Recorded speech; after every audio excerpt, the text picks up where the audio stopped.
So, the final piece of news I want to talk about also comes from the IIHF, and it's something that I'd noticed last week, and I sent to Chris earlier, and he found it quite interesting, so I thought we'd talk about it on here.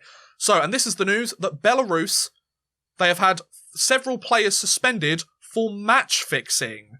Now, it's important to mention that the actual match fixing itself didn't happen recently, but there's been a recent update regarding several players from Belarus that have been suspended for match fixing. Now, when you think of match fixing in sports, like the biggest example I have kind of is like back in the 1920s, you know, or like the 1910s or 1920s, you know, with the Chicago White Sox, you know? Yeah, I mean, there's been ones in the, like, more recently, but I find that they come more down to individual sports. There's players that have been banned in snooker and stuff, but obviously you can completely control that. Yeah. The thing I find interesting here is that they are suspending some players, but they haven't like suspended a whole team. And the thing that I mentioned to you earlier, which I found interesting, is the fact that being a team sport, if not everybody is involved in your match fixing, you've got half the team going out there still doing their all to win and play normally. But then again, I guess you could make the argument that that's why it's so much easier to get away with it in something like hockey, because if one player's off his game, and yeah, it might not necessarily give the result that you provide, but if you've got half a dozen players on your payroll, for want of a better term, then if they're like a couple of the star players and they don't perform, then, you know, that could be the deciding factor between a team winning and losing. And kind of, you mentioned, well, I think you mentioned, sorry, before I let you jump in, you mentioned like the individual sports and how, you know, like it's all under their control personally. I think the biggest target for something like this, similar to with the Chicago White Sox situation where it was the pitcher, the goaltender.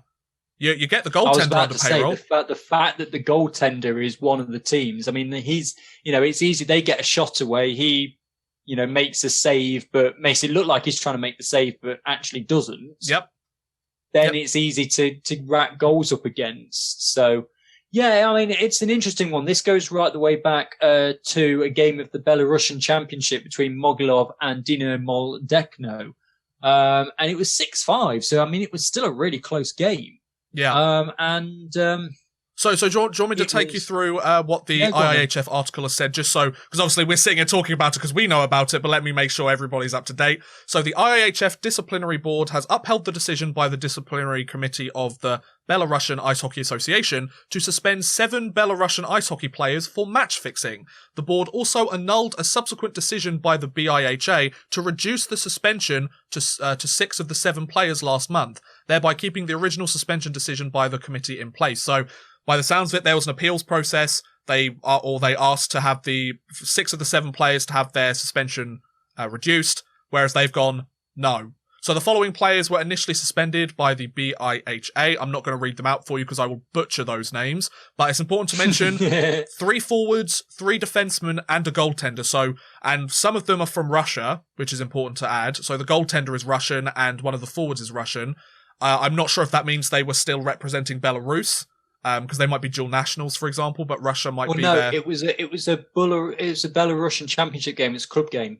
Okay, fair enough. Right, you're right. So it's interesting that they say that they've upheld the decision that it says Belarus players suspended for match fixing, but 2 of them are Russian. I don't know. Fair enough. Maybe it's just the case of the overwhelming majority. But so all the players are suspended from the participation in all competitions or activities organised by the IIHF from July 2nd, 2020 until June 30th, 2022. And modifying the decisions of the IIHF, dated July 2nd, all competitions authorised or organised by member national associations until May 31st, 2021. So basically, if a league that they want to play in has the IIHF rulebook governing it, they can't play there for 2 years. And if they want to play... pretty much every league. Which is pretty much every single league under the sun, bar the NHL, I think, because they have their own rulebook. And then like, even the KHL is under the IIHF rulebook, like, for context. And all competitions, so I would also imagine it's member national associations, so kind of international games or national club games, then they can't do them until May 31st next year, so at least a year. They annulled, so this is the important part that I think has been the most recent piece of information. They annulled a set of decisions taken by the Belarusian Ice Hockey Association dated October 8th, 2020 and October 21st, 2020 to reduce the suspension length of everybody bar one, which I think is the goaltender. Yeah, everybody but the goaltender. Oh, poor guy. The board determined that the reduction of the period of suspension for these players by 5 months and 6 months for everybody bar one of them is inconsistent with the statute of regulations. According to section 8.2 of the disciplinary code, we're getting a bit technical with this, but we'll sum it up for you. Displaying remorse may be considered by a disciplinary body as a mitigating factor when it determines a sanction. The deciding panel has chosen not to, or has not to decide in the case at hand whether this rule may be applied in order to reduce the sanction. So basically, the Belarusian Ice Hockey Association are arguing that these guys have shown real, like they're taking steps to better like help with the hockey community. They're showing remorse for the actions that they made. So, you know, we should reduce their sentence because they're taking the right steps. Whereas the IIHF basically said no. So, yeah. So they've acknowledged that the activities of the players, they've organised training sessions for young players, promoting and popularising the sport of ice hockey, giving anti-doping information at hockey schools, transferring their personal knowledge and skills to students, working with young kids. So basically doing a lot of, you know, work within the community. However, so they've used it as evidence and proof that the players regretted their unlawful actions and tried to repair the damage to the sport of ice hockey which they caused, and that would justify it.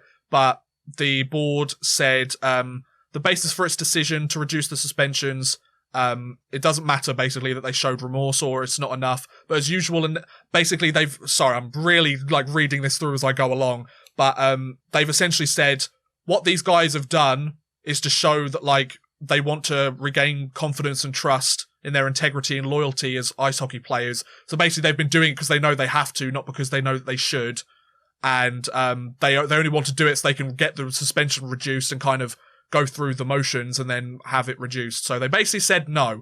So to sum it up, there was an appeals process, or a couple of the players suspended, their representatives or the Belarusian Ice Hockey Association said, hey, look, they're doing all of these wonderful things as part of the hockey community. Can we like reduce their suspensions? And the IIHF said, well, they're only doing it to kind of make themselves look better, and they're not really doing it because they mean it, so no. So it's being upheld. So I've been talking for ages, Chris. Give me your thoughts, and then we'll close it off. Yeah, I mean, you like I say, you've covered it a lot there, so I don't really have a lot more to add. But as you said, I mean, I think it's something I always find interesting when things come out, and then players, be it in any sport, go, "Oh, I'm really sorry for what I've done," and I'm there thinking, "You're not. You're just sorry you got caught." Yeah, exactly. Like. You know, you'd have taken it all the way with you. You're not sorry that you've done it in the slightest. You're sorry that you've got caught doing it. Because let's be honest. Why you're... Yeah, because let's be honest, like, if they hadn't been caught, their legacy would have stayed intact. Like, you think of some of the best athletes ever that ended up getting caught doping or getting caught cheating or in whatever way. If nobody had found out about that, they would have still been very happy with the legacy that they had. But now they're upset that their legacy's been tarnished because they ended up cheating, you know? Yeah, and that's what a lot of, and it throws into doubt as well, because, you know, it's when you have athletes that do drug tests and, you know, it comes back positive and you say, well, okay, well, you know, we're striking this result off the record. And then you go, well, they've been playing this sport for 10 years. How long has this been going on? And we've only just found out about it. Yeah. So it's, you know, it's a really interesting situation. And in my personal view, I think the IIHF is right here to uphold it until 2022. And because, as I said, you know, they may have done this, you know, the stuff that you mentioned there and raising awareness and all the rest of it. But again, they've only done it because they feel they have to, because they've got caught out. Yeah, and they want to kind of improve their kind of public image again, and kind of like make the IIHF to be out to be the bad guys when they're the ones that match fixed in the first place. Yeah, you know, it's different to, you know, they're doing this volunteer work because they feel they have to, whereas somebody like you, for example, who goes to Canada to do these camps, do it because you want to, not because you have to. Yeah, and I mean, like to be fair, like I get paid to do it, but like I want to be there. It's not a case of like. Well, okay, so you know, I used to be a swimming coach. Then let's go with that as well. You know, I did that. I didn't do it for any for any kind of like Duke of Edinburgh award that we have over here. I did it because I wanted to do it. Yeah, whereas these guys are doing it because they feel they have to, because they've been caught out and they're trying to get their reputation back. But yeah, like I think the IIHF is right. Yeah, and basically. So what you're saying is we need to investigate you for match fixing swimming matches. So there you go, no, ladies and because gents. It wasn't a competitive club. It was only of course. Recreational life saving. Exactly. So it's like you're completely right. It's all about the motive behind why you're doing it. Now, are there some examples where they might have been doing stuff before they got caught for match fixing and they still do it because they enjoy it? Yeah, there might be. But at the end of the day, the amount that the IIHF saw that they were doing was to kind of make them save their own skins, really, and kind of put themselves in a better light than they actually deserve, according to the IIHF. So I completely agree. You know, there's no room for cheating in sports. Like, it's difficult enough to be a professional hockey player, whether it be in the NHL or the Belarussian league or the KHL or anything like that. Like, there's so many. You also start to think about the players that might have missed out on opportunities because these guys bumped them off the roster because they were cheating or anything like that. Not necessarily so much in this situation because it's match fixing as opposed to taking performance enhancing substances or something like that. But at the end of the day, you know, it all falls under the same bracket of just don't cheat, guys. Just like it completely takes away the meaning of winning. Like if you can't win legit, then what's the point in winning anyway? But anyway, that's our thoughts on that.